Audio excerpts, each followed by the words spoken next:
Hello. जय श्री राम। सत श्री अकाल, आदाब, प्रणाम। आपके स्वस्थ होने की कामना करते हुए आज फिर हम मिले हैं इसी प्लेटफॉर्म पे, और ईश्वर ने फिर हमें एक नया दिन दिया है जीने के लिए। तो चलो कुछ शुक्रिया उसका भी कर लें। और देखो कितने लोग कल रात सोए थे और कितने लोग आज जागेंगे। तो जो हर रोज़ हमें मिलता है गाइज, तो उसमें यही हम उठ के यही शुक्रिया करें ऊपर वाले का कि आज फिर तूने एक नया दिन दिया है। शायद तू आज फिर हमसे कुछ नया कराने वाला है। अदरवाइज़ तो हम भी ऊपर आ सकते थे, आपका बुलावा जहाँ हमें बुलाता वहाँ वो हालत हमारी हो सकती थी। लेकिन अगर हम आज स्वस्थ और फुल एनर्जी के साथ उठे हैं तो कुछ नया ही शायद आपका मकसद रहा होगा। तो इन्हीं शब्दों के साथ सर्वप्रथम हम ऊपर वाले को शुक्रिया करें। आज हम कुछ एक कहानी के निमित्त से कुछ सीखना चाहेंगे दोस्तों। मन बहुत कर रहा था कि कुछ ऐसे टॉपिक पे कि हम ऊपर वाले का शुक्रिया किन शब्दों में करें। टॉपिक रोज़ मेरे मन में आ रहा था कि एक कहानी मैंने बचपन से ही सुनी है दोस्तों, और वो आज तक देखो, जो बचपन में हम सुनते हैं ना, शायद वो शायद हमारे लाइफ टाइम तक हमारा साथ देता है। तो कोशिश यही करें कि हम कुछ अच्छा ही सुने और अच्छा ही पढ़ें और अच्छा ही बोलें, जिससे आप बहुत तरोताज़ा और बहुत पॉजिटिव इंसान बन पाएंगे। तो वही कहानी आप लोगों के साथ शेयर करूंगी, जिसका प्रभाव मेरी लाइफ पे बहुत ज़्यादा ही पड़ा। और आप तो सज्जन हैं ही, जो आप लोगों का साथ है उसके लिए तो ऊपर वाले का शुक्रगुजार मैं हमेशा ही करती हूँ कि शायद मैं आप लोगों की लिस्ट में आ पाऊँ। मैं कोशिश करूँ कि आप जैसे सज्जनों की महफिल में मेरी भी कहीं छोटी सी जगह बन जाए। तो आज का मेरा जो अनुभव है वो एक कहानी के माध्यम से मैं शुरू करूँगी। तो गाइज वो ये है कि जब मैं बहुत, मुझे ध्यान भी नहीं है, मैं बहुत छोटी क्लास में होंगी, तो कहानी में ये था कि एक बेपड़ा गडरिया। अब गडरिया, गडरिया नाम लेते ही आपके जहन में ज़रूर ये आ गया होगा कि गडरिया किस टाइप के होते हैं, कि पता नहीं वो सर्दियों में तो कब कितने कितने दिनों तक नहाते नहीं हैं। और सुबह से उनकी दिनचर्या ये चालू होती है कि शायद वो नाश्ता भी अपने साथ लेके और पूरे दिन की रोटी अपने साथ लेके सुबह ही जंगल में अपने भेड़ बकरियाँ लेके निकल जाते हैं, और फिर शाम को अपनी भेड़ बकरियों के साथ ही वापस लौट आते हैं। इतनी सी दिनचर्या उन लोगों की होती है। और वो हमारे जो समाज की चालाकियाँ हैं, धोखेबाजियाँ हैं, जो इस टाइप्स की हैं, उनसे बिल्कुल ही वो, उनका दिल जो होता है वो बिल्कुल साफ़ और कोरा होता है, क्योंकि उनका पूरा जीवन अपनी भेड़ बकरियों में ही व्यतीत होता है। तो गाइज यहाँ क्या होता है कि वो, जो उसकी माँ बहुत ज़्यादा भक्ति भावना वाली थी, तो गडरियों को शुरू में ही उसकी माँ बचपन से ये बताती है कि हमें रोज़ भगवान का शुक्रिया करना चाहिए और रोज़ उससे प्रेयर करनी चाहिए।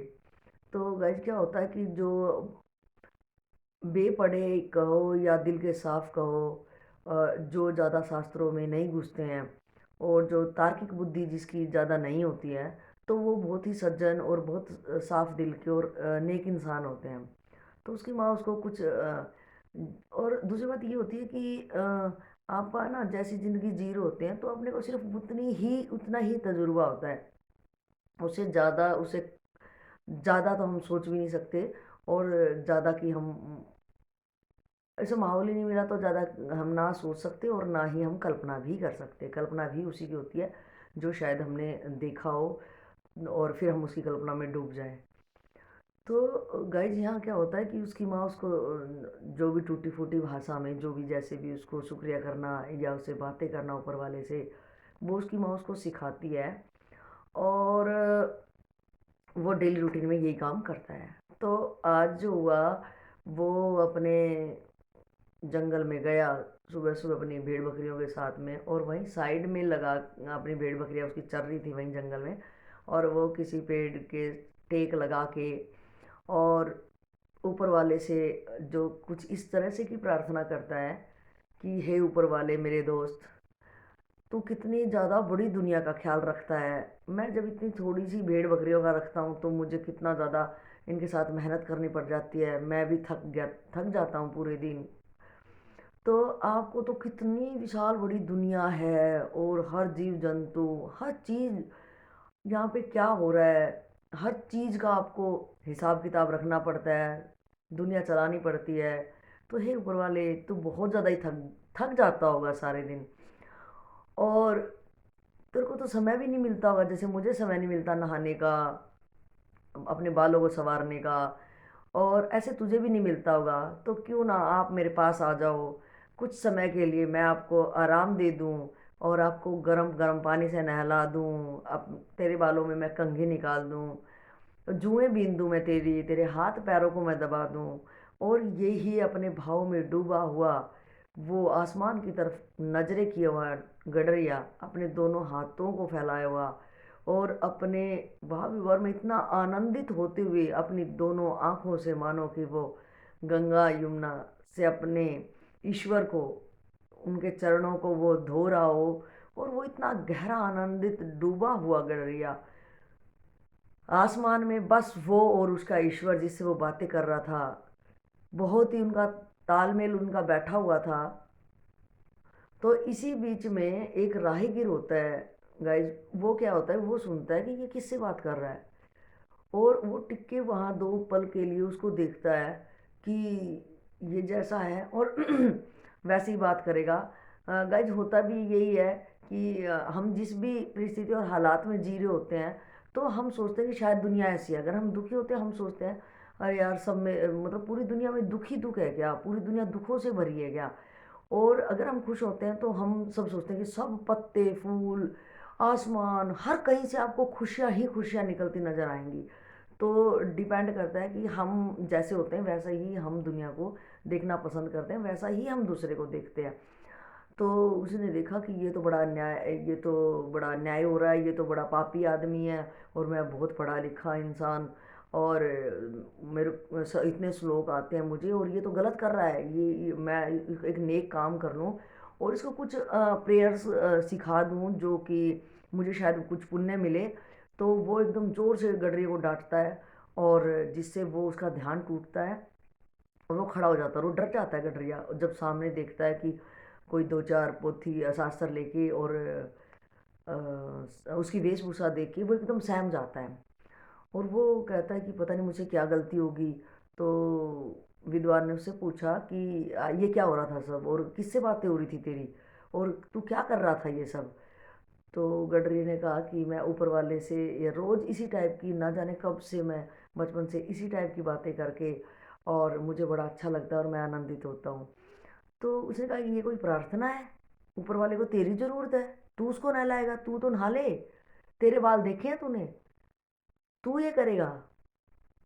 तो एक मंदिर में जाते हैं तो लोग कितने साफ सुथरे और शुद्धता का ध्यान रखते हैं और तू देख क्या कह रहा है। बड़ा उसको शौक लगता है, झटका लगता है, और गाइज वो बड़ा दर मतलब वो अब दूसरी तरफ का, अब वो पहले तो खुशी वाले आनंदित भाव से अपने आंसू गिरा था, अब वो शोक में डूब जाता है और बड़ा बेचैन और बड़ा दुखी हो जाता है कि हाय मैं इतने दिनों से यही कर रहा था, मैंने पाप कमा लिया और ये क्या हो गया मेरे से। तो वो विद्वान के हाथ पैर जोड़ता हो कि आप मुझे कुछ बता दो फिर मैं किस टाइप से करूं। और विद्वान को भी थोड़ा अहंकार फुल्लित होता है कि चलो मैं इसको सिखाता हूँ। तो गाइज कई घंटों के बाद में भी वो उसको संस्कृत में शुद्ध उच्चारण के साथ में कुछ सिखाने की कोशिश करता है, लेकिन विद्वान को पूर्ण तो नहीं, उसको संतुष्टि तो नहीं मिलती क्योंकि वो उच्चारण शुद्ध नहीं कर पा रहा है और उसको वो भाव भी नहीं आ रहा। लेकिन उसको कहीं ना कहीं अपना अहंकार उसका पोषित हो जाता है विद्वान को, और वो सोचता है चलो मैंने कुछ तो भला किया ही है। ये बोलता बोलता इसके प्रैक्टिस करते करते शायद ये साफ और शुद्ध उच्चारण इसका होने लगेगा, और चलो ऊपर वाले, और अपने अहंकार से फुल्लित होके वो अपने रास्ते निकल जाता है। तो गाइज गडरिया बहुत ज़्यादा कोशिश करता है कि और बहुत गर्वित होके, बहुत दुखी होके मन से वो यही सोचता है कि आज तक मैं क्या कर रहा था। और कोशिश करता है जो विद्वान ने उसको सिखाए इस टाइप की प्रार्थना करने की, लेकिन उसको कुछ भी भाव और किसी भी टाइप्स का कोई कोई एकाग्रता वाली फीलिंग जो उसको पहले आ रही थी, जिससे वो आनंदित हो रहा था, वो कुछ भी नहीं हो रहा था। और इसको ये बड़ा ध्यान से ये भी अवेयर था कि नहीं कुछ गलत उच्चारण ना हो जाए, नहीं मुझे बिल्कुल ऐसे ही बोलना है।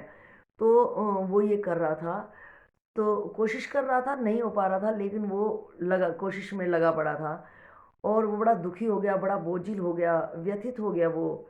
और इधर जब विद्वान आगे बढ़े हुए, तो कहानी कहती है गाइस कि आकाशवाणी होती है, और आकाशवाणी में विद्वान को यही ऊपर से चेतावनी मिलती है कि तूने पुण्य की, जो तूने तेरे को लग रहा था कि पुण्य कमाया है, तूने आज बहुत बड़ा महापाप कमाया है। तूने मेरे अपने एक प्यारे को मेरे से अलग कर दिया है। बिकॉज कि वो जितना मैं उसकी इंतज़ार करता था, कि मैं इंतज़ार करता था कब वो बैठे और कब हम दोनों एक हो जाएं, और कब हम दोनों की प्रार्थनाएं मिलके, वो जो भी करता था मुझे बहुत ही प्यारा लगता था। और तूने ये क्या कर दिया आज, और जा और उससे माफ़ी मांग, और उसके पास बैठ के उसके जो वो भाव से तरंगित हो रहा है, शायद कुछ लहरें छींटे तेरे ऊपर पड़ जाएं, वहाँ बैठ। तो गाइज वो उनके पास विद्वान वापस आता है और उनको पैरों में गिरता गडरिए और समझाता है। तो गाइज यहाँ जो भी कहानी के अंदर से हमने सीखा है, वो बड़ा मेन ये है, फोकस करने लायक हमें इम्प्लीमेंट करने के लिए, कि गाइज पहले तो अगर कोई भी किसी भी टाइप से देखो, जो प्यार होता है ना, जो किसी से प्यार मोहब्बत आपकी होती है, तो वहाँ शब्द बहुत छोटी चीज़ है। शब्द दुनिया को, सांसारिक व्यवहार को चलाने के लिए बनाए हैं।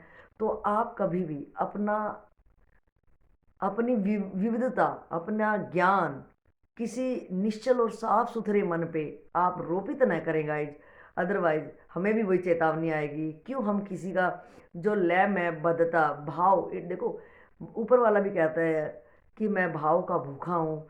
और आपने भी देखा है कि कोई बंदा आपका दोस्त हो, आपको किसी भी गधा कह दे, घोड़ा कह दे आपको, और पता नहीं क्या क्या, ना जाने क्या क्या आपकी दोस्ती यारी, दोस्ती में, प्यार मोहब्बत में निकल जाती हैं।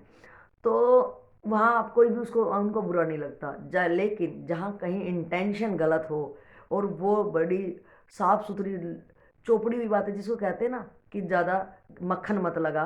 तो वो क्या होता है कि हम है ना इंटेंशन को प्रेफरेंस देते हैं, कि इंटेंशन इसकी अच्छी है, आदमी भला है, इसकी बातें कड़वी हो सकती हैं, है ना, बोलने का ये है, लेकिन ये अपने दिल, इसका जो दिल है वो एकदम से साफ है।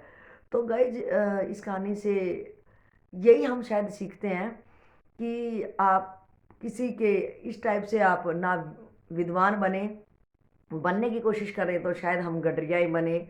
शायद उस गडरिये के कुछ भाव हमारे भीतर भी भगवान किसी टाइप से, अगर हमने कुछ थोड़े बड़े भी पुण्य कर्म किए हों, तो भगवान हमारे अंदर रोपित कर दे। इसी भावना के साथ और इसी प्रेयर के साथ गाइज यही मैं शुभकामनाएं करूँगी कि ऊपर वाला हमें वैसा ही बनाए जो उसका प्यारा भक्त वो गडरिया था। शायद गडरिया हम भी बन जाए, जिस टाइप से वो निश्चल और साफ दिल का इंसान था, ऊपर वाला करे हमें भी वैसा ही बना दे। गाइज इन्हीं शब्दों के साथ अपना ख्याल रखिएगा, मिलते हैं नेक्स्ट वीडियो में।